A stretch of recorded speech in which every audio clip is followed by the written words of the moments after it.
I'm 35 and live in a small coastal town where everyone knows everyone. I run a little bookstore that barely keeps the lights on, but it's mine, and I love it. For the past 8 years, I've been married to Martin. We met when I was 25, and he was a traveling documentary photographer who blew into town, looking like something straight out of a movie. I fell hard. Everyone said it was a whirlwind, that we were moving too fast, but I didn't care. I was all in.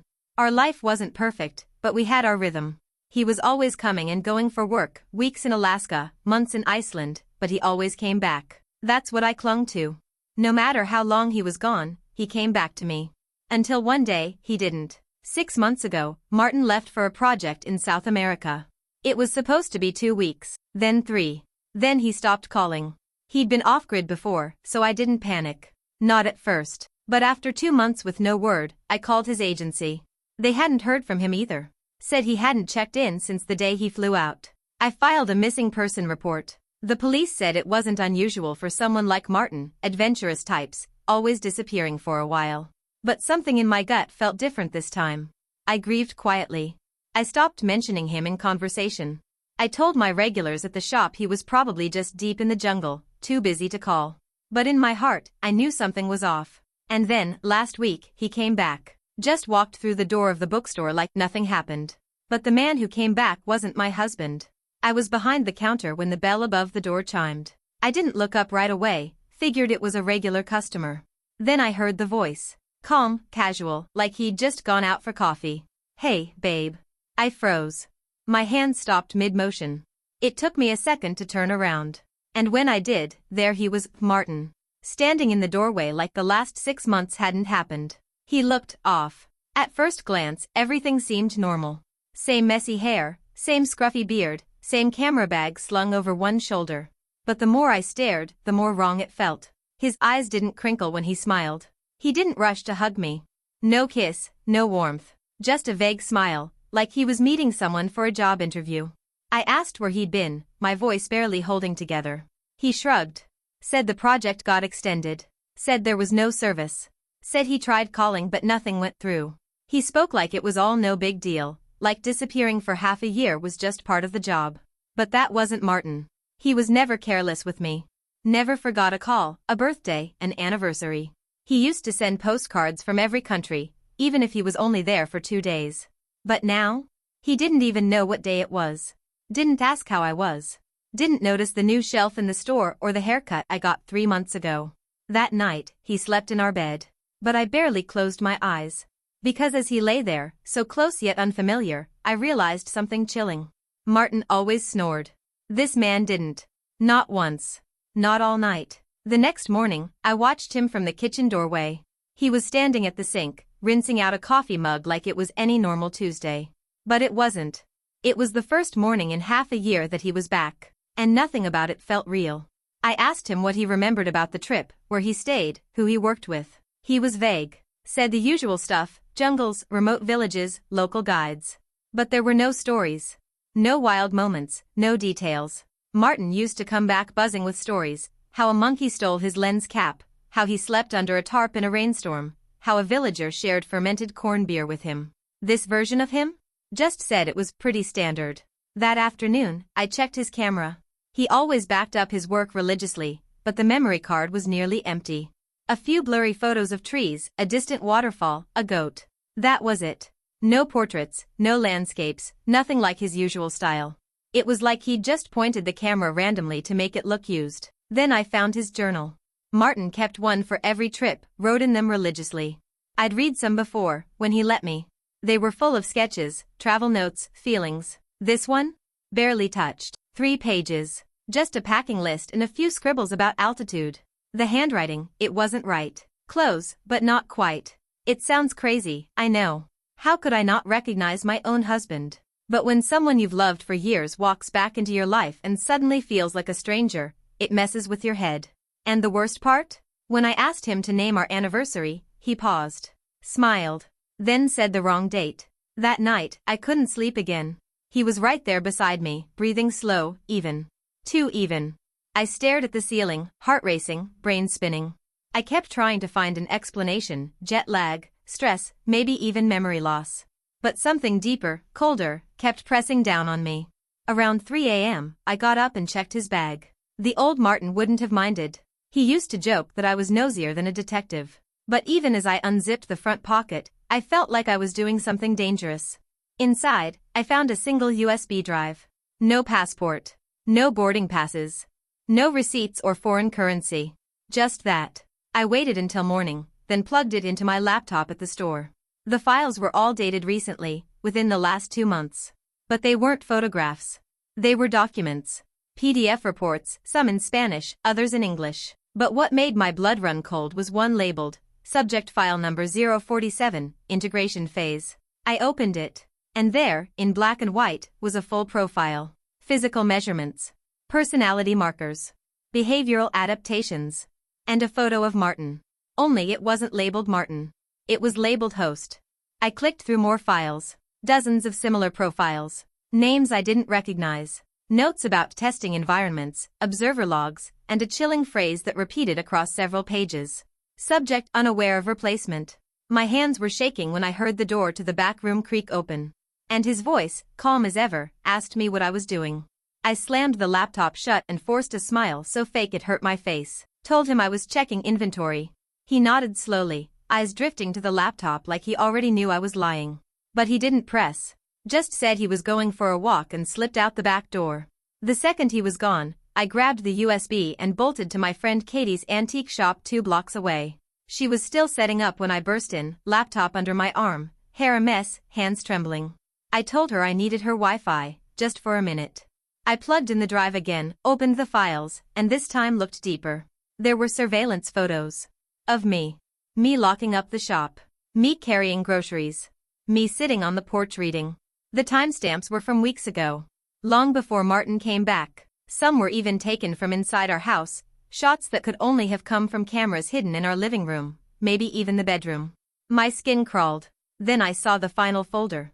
Labeled, Phase 3, Emotional Consistency Audit. Inside were notes, dated and timestamped, tracking my behavior. Subject continues to express skepticism. Intimacy avoided. Memory cues unsuccessful. Host integration progressing. Resistance detected. Recommend immediate adjustment or termination. I nearly threw up. Katie saw my face and demanded answers. I couldn't even form a sentence. I just packed up and ran back to the shop, half convinced he'd be waiting, but it was empty. He hadn't come back yet. And in that moment, I realized something terrifying. Whoever, or whatever, was in my house wasn't just impersonating Martin. It was studying me. I didn't go home that night. I couldn't. Instead, I stayed at Katie's, curled up on her sofa, pretending to sleep while every noise made me flinch.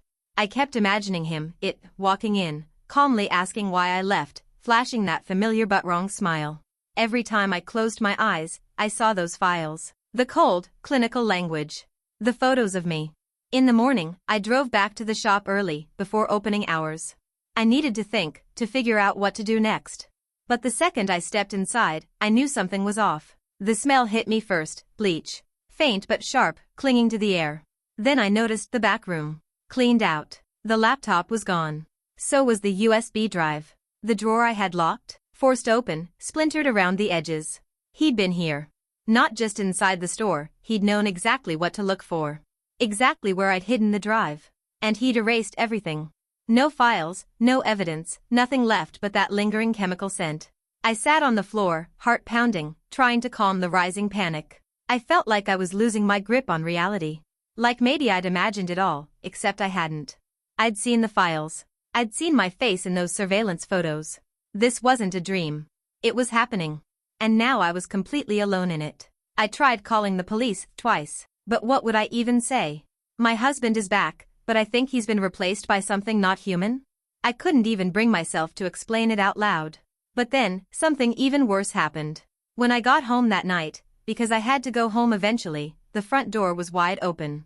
And on the hallway table, right where I'd normally leave my keys, was a new object I'd never seen before.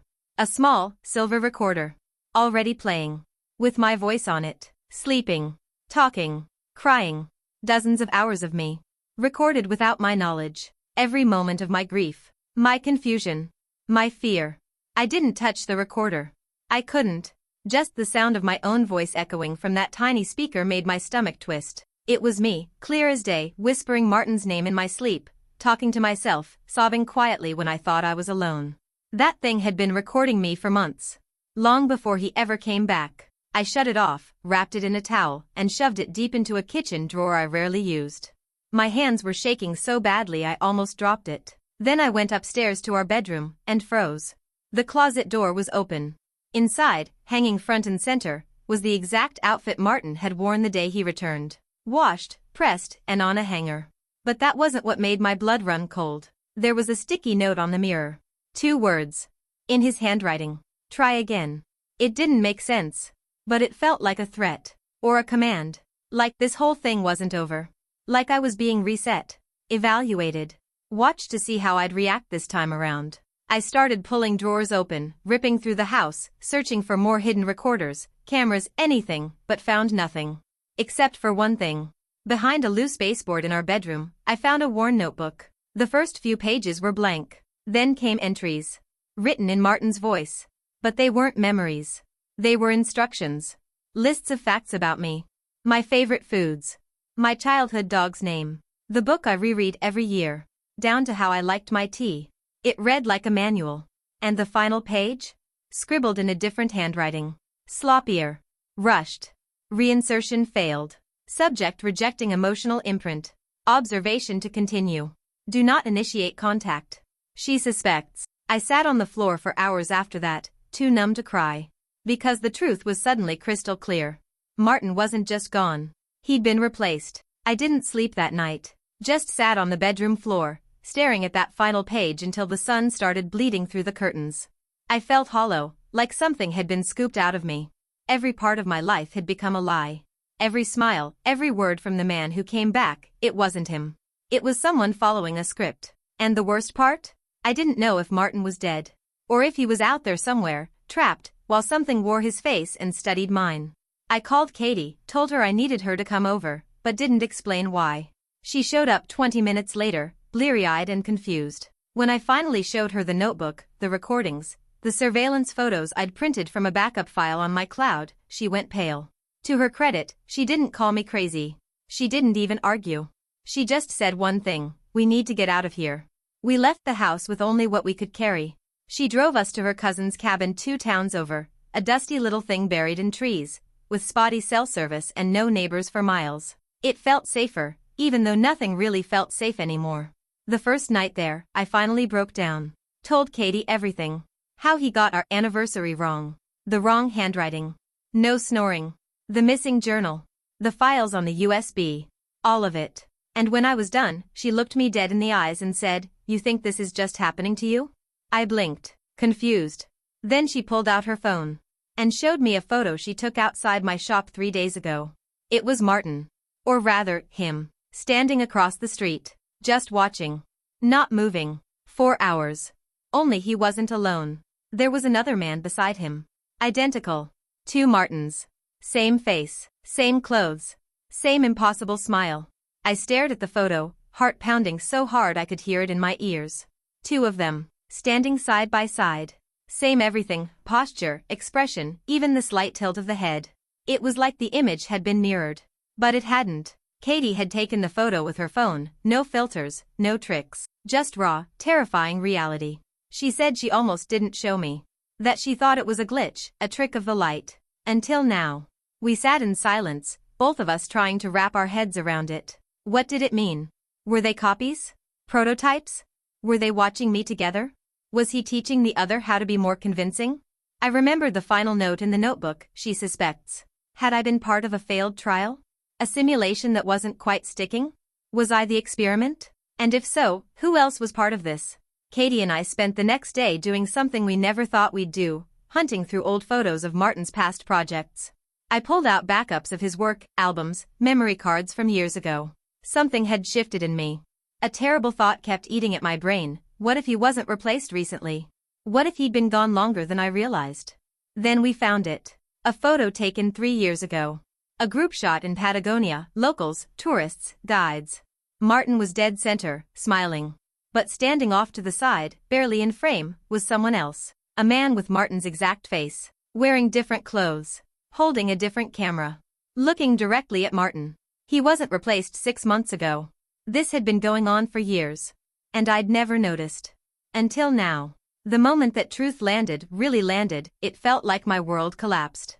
I hadn't been living with my husband for 6 months. I might have been living without him for years. Katie and I drove to the one place I'd always been afraid to go, Martin's old studio.